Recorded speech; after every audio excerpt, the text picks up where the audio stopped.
আমার এমসিকিউ 25টার মধ্যে মাত্র 21টা হয়েছিল। পরীক্ষা হলে গিয়ে দেখি ক খ তো আমার কমনই পড়ে না, আমি কিভাবে সিকিউরিটি অ্যান্সার করবো? ভুলগুলো না করলে আমিও কিন্তু 100 পেতাম। এসএসসি 26 ব্যাচ, তুমি যদি আমাকে জিজ্ঞেস করো ভাইয়া এসএসসি পরীক্ষায় কোন সাবজেক্টটা নিয়ে স্টুডেন্টরা সবচেয়ে বেশি দুশ্চিন্তাগ্রস্ত থাকে, তাহলে আমি বলবো সেটা হচ্ছে ফিজিক্স। কেননা ফিজিক্সের ক্ষেত্রে কিন্তু আমাদের অনেকটা একটা সিউডিও কনফিডেন্স কাজ করে, যেটার ফলে আমাদের মনে হয় আমরা ফিজিক্সের ম্যাথ অনেক ভালো পারি, বাট পরীক্ষা হলে গিয়ে কিন্তু আমরা কোয়েশ্চেনটা মিলাইতে পারি না, যার ফলে কিন্তু আমরা হতাশাগ্রস্ত হয়ে যাই। তো ঠিক সেমনটাই ঘটেছিল আমার ক্ষেত্রেও। হ্যালো গাইস, আমি শুভদীপ সিংহ। আমি 2025 সালে বরিশাল বোর্ড থেকে এসএসসি পরীক্ষায় উত্তীর্ণ হই এবং আমার মার্কস ছিল 1213। আজকের ভিডিওতে শেয়ার করব কোন ভুলগুলোর কারণে আমি এসএসসি পরীক্ষায় ফিজিক্সে 100 মিস করেছিলাম, এবং এই ভুলগুলো যদি তোমরা ওভারলুক করতে পারো, তোমরা যদি এই ভুলগুলো রিপিট না করো, তাহলে তোমরাও কিন্তু 100 পাবে। অনুরোধ থাকবে ভিডিওটা তোমরা শেষ পর্যন্ত দেখবে। ভিডিওর শেষে কিন্তু আমি তোমাদের একটা গিফটসের কথা বলবো, এবং গিফটটা কিভাবে পেতে পারো সেটাও কিন্তু আমি বলে দিব। তো ফিজিক্সের ক্ষেত্রে যেটা হতো, আমি একটা চ্যাপ্টার পড়ার পরে অন্য চ্যাপ্টারে যখন যেতাম, তখন আমার মনে হতো যে ওই চ্যাপ্টারকে আমি আদৌ পড়ছিলাম। 1 মাস 2 মাস যাওয়ার পরে যখন আমি আবার ওই চ্যাপ্টারটা খুলে দেখতাম, তখন এই চ্যাপ্টারটা আমার কাছে নতুন লাগতো, যার ফলে আমি প্রচুর পরিমাণে হতাশাগ্রস্ত হয়ে যেতাম, এবং আমার মনে হতো যে আমার দ্বারা আসলে ফিজিক্সটা হবে না। এবং আমার বন্ধু বান্ধব যখন দেখতাম যে ওরা হঠাৎ হঠাৎ করেই যে কোনো অধ্যায় থেকে এমসিকিউ হোক, সিকিউ হোক, জ্ঞান অনুধাবন হোক, যে কোনো কোশ্চেন আসুক না কেন, তারা কিন্তু খুব ফাস্টলি সলভ করে ফেলতে পারে, যেটা আমি করতে পারতাম না। তো আমি পরে বুঝলাম যে আমার আসলে পড়ার স্ট্র্যাটেজিতে সমস্যা আছে। তারপর আমি আমার মেন্টর ইশতিয়াক সাকিব ভাইয়াকে মেসেজ দিলাম, বললাম ভাইয়া আমার তো ফিজিক্সের ক্ষেত্রে এই সমস্যাগুলো হচ্ছে, আমি পূর্বের অধ্যায় পড়ার পরে নতুন অধ্যায় যখন শিফট করি, তখন আমি পূর্বের অধ্যায় কি পড়েছিলাম বা ওই সূত্রগুলো মনে থাকলেও ম্যাথের অ্যাপ্রোচ ভুলে যাই। তখন আমাকে ভাইয়া বললেন তোমার প্রিপারেশন নেওয়ায় সমস্যা আছে, তুমি একটা ফিজিক্সের চ্যাপ্টার কিভাবে কমপ্লিট করবা সেই মেথড তুমি যদি না জানো, তাহলে কিন্তু তোমার প্রপারলি কোনো সময় ফিজিক্সের চ্যাপ্টারটা কমপ্লিট হবে না। ফিজিক্স কিন্তু মুখস্থের বিষয় নয়, এটা সম্পূর্ণ বোঝার বিষয়। তুমি যদি একটা কনসেপ্ট সুন্দর মতো ক্লিয়ার করতে পারো, তারপরে যদি মেইন বইটা রিডিং পড়ো এবং তার বিগত বছরের এমসিকিউ গুলো সলভ করো, দেন জ্ঞান অনুধাবন গুলো পড়ো, এসকিউ গুলো পড়ো, তারপরে গিয়ে যদি সিকিউ সলভ করো, তাহলে তোমার কাছে সিকিউটা কিন্তু অনেক ইজি লাগবে। আমার ক্ষেত্রে জিনিসটা ছিল পুরোটাই উল্টা। আমি কোনো একটা ক্লাস দেখতাম বা টিউশনে ক্লাস করে আসার পরে বাসায় এসে সিকিউ প্র্যাকটিস করা শুরু করে দিতাম, যার ফলে প্রথম প্রথম স্যারেরা যেগুলো করাই দিচ্ছে ওগুলো আমি পারতাম, কিন্তু ম্যাথটা একটু ঘুরাই পেঁচাই দিলে বা একটু কমপ্লেক্স প্রবলেম দিলে আমি সলভ করতে পারতাম না, যার ফলশ্রুতিতে কিন্তু আস্তে আস্তে আমি ডিমোটিভেটেড হতে থাকি। এবং আরো সমস্যা হয় আমার এমসিকিউ নিয়ে, কারণ আমি এমসিকিউ টাইম মতো মিলাইতে পারতাম না। যেহেতু এমসিকিউ টাইম মতো মিলাতে পারতাম না, সেই ইম্প্যাক্টটা কিন্তু আমার সিকিউর উপর পড়তো। আরো আমার ক্ষেত্রে সমস্যা ছিল, আমি জ্ঞান অনুধাবন ভালো করে পারতাম না, এবং আমার মেন্টরকে এইটা জানানোর পরে আমার মেন্টর বলল তোমার কাছে দুইটা উপায় আছে, ইদার তুমি জ্ঞান অনুধাবন মুখস্থ করো, অর তুমি বুঝে বুঝে পড়ো। এখন বুঝে বুঝে পড়ার সময় কিন্তু তোমাদের আর নাই ভাইয়া। তোমরা যদি পূর্বে থেকেই জ্ঞান অনুধাবন ভালো করে পড়ে থাকো, বুঝে বুঝে পড়ে থাকো, তাহলে তোমাদের কোনো চিন্তার ব্যাপার নাই। কিন্তু তোমরা যদি জ্ঞান অনুধাবন ঠিক মতো না পড়ে থাকো, তাহলে কিন্তু তোমাদের কাছে আমার সাজেশন থাকবে, তোমরা এখন জ্ঞান অনুধাবন যতটুকু পারো মুখস্থ করো, মুখস্থ হলো একটু বোঝার চেষ্টা করো, পড়েও তো তোমরা কিছু বুঝবা, রাইট? তো পড়ে পড়ে বোঝার হলো চেষ্টা করো।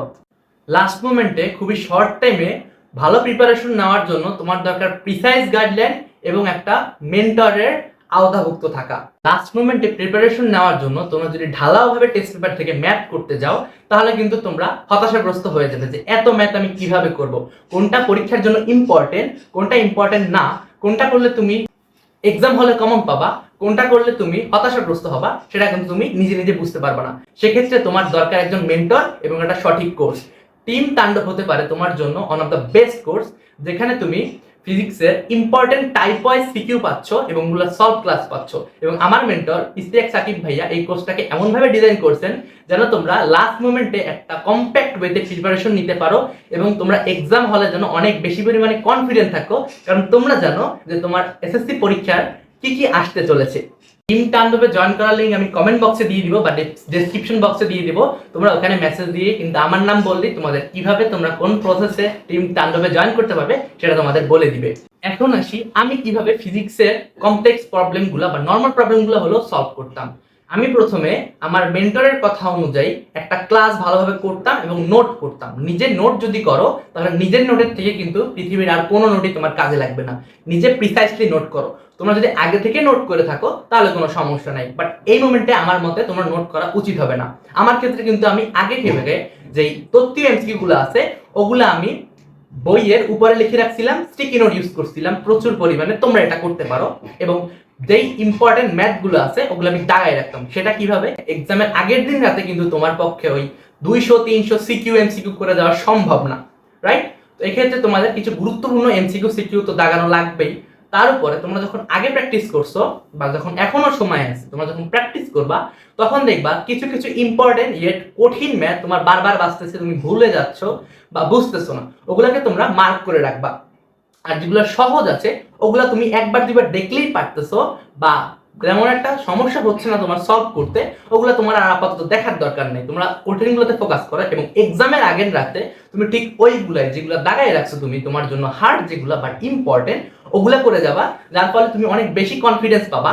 এবং তোমার, আমি যে কাজটা করতাম, আমি যখনই হতাশাগ্রস্ত হয়ে যেতাম যে না আমার দ্বারা হবে না, বা একটা কঠিন প্রবলেম করতাম, একটা কঠিন টপিক পড়তাম, তখন আমি করতাম কি, একটা সহজ টপিকে শিফট করতাম। আমার ধরো আগে একটা গতিবিদ্যার চ্যাপ্টারটা পড়া আছে, গতিবিদ্যা চ্যাপ্টারটা পড়া আছে, এখন আমি ধরো অন্যটা চ্যাপ্টারে গেছি, অন্যটা চ্যাপ্টারে যাওয়ার পরে ওই একটা ম্যাথ আমার কঠিন মনে হয়েছে।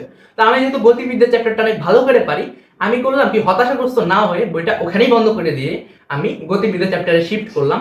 শিফট করার পরে আমি ওই গতি চ্যাপ্টারের যেই কমপ্লেক্স ম্যাথগুলো আছে ওগুলো সলভ করলাম। সলভ করার পরে দেখলাম আমার মধ্যে একটা কনফিডেন্স আছে যে না আমিও তো পারি। তারপর আমি আবার ব্যাক করলাম।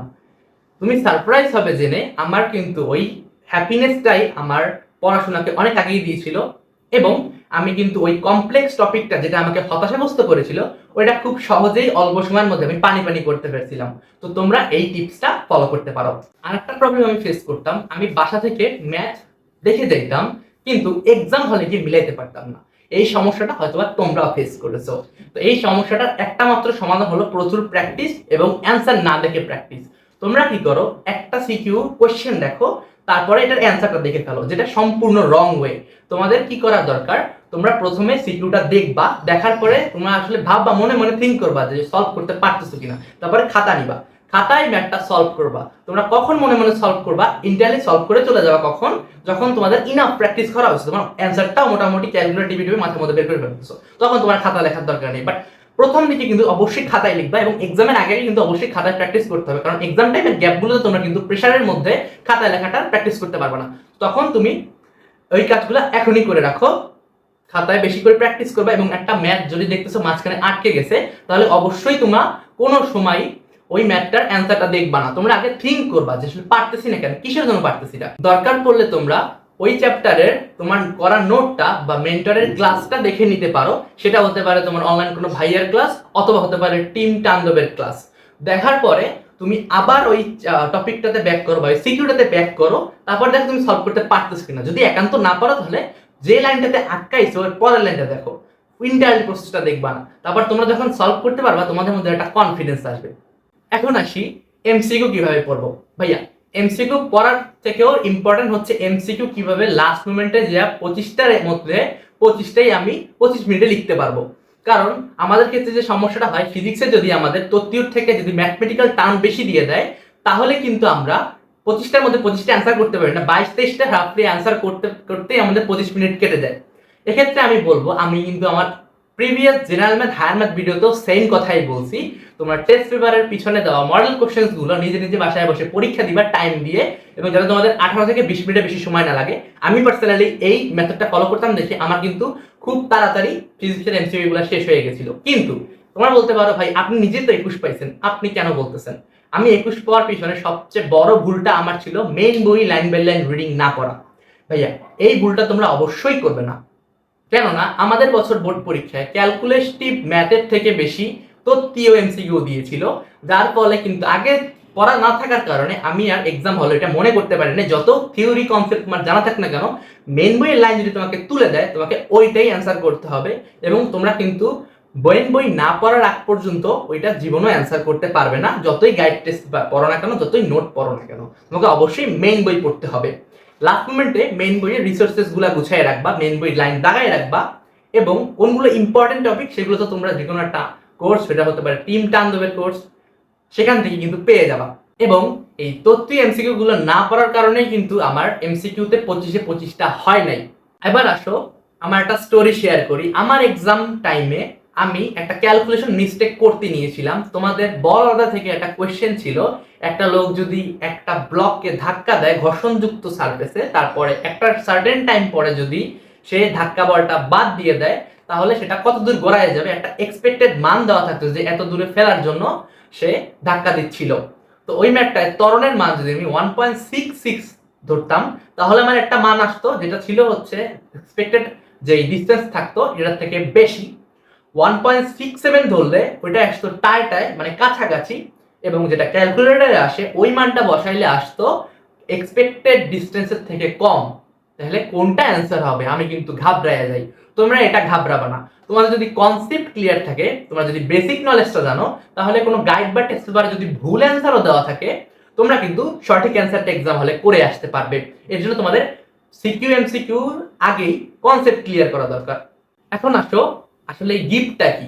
গিফটটা হলো আমার ডেসক্রিপশন বক্স এবং পিন কমেন্টে তুমি আমার হোয়াটসঅ্যাপ চ্যানেলে লিংক পেয়ে যাবা, যেখানে আমি ফিজিক্সের important type wise CQ suggestions দিয়ে দিচ্ছি। শুধু এটাই নয়, আমি কিন্তু আরো বিভিন্ন রিসোর্সেস তোমাদের সাথে শেয়ার করব, যেটা তোমার এক্সাম টাইমে শর্ট টাইমে ভালো প্রিপারেশন নিতে হেল্প করবে। তো আজকেই জয়েন করো আমার হোয়াটসঅ্যাপ চ্যানেল। আজকের ভিডিও এই পর্যন্তই। তোমাদের যদি আমার কথা নিয়ে কোনো ডাউটস থাকে বা তোমরা ভবিষ্যতে কোন রিলেটেড কন্টেন্ট দেখতে চাও এবং তোমরা কি কি সমস্যা ফেস করছো, আমাকে কমেন্ট ডাউন করো। আমি চেষ্টা করব তোমাদের ওই টপিকগুলো নিয়ে ভিডিও বানাতে। তো আজকে আর নয়, গুড বাই গাইস, সি ইয়া।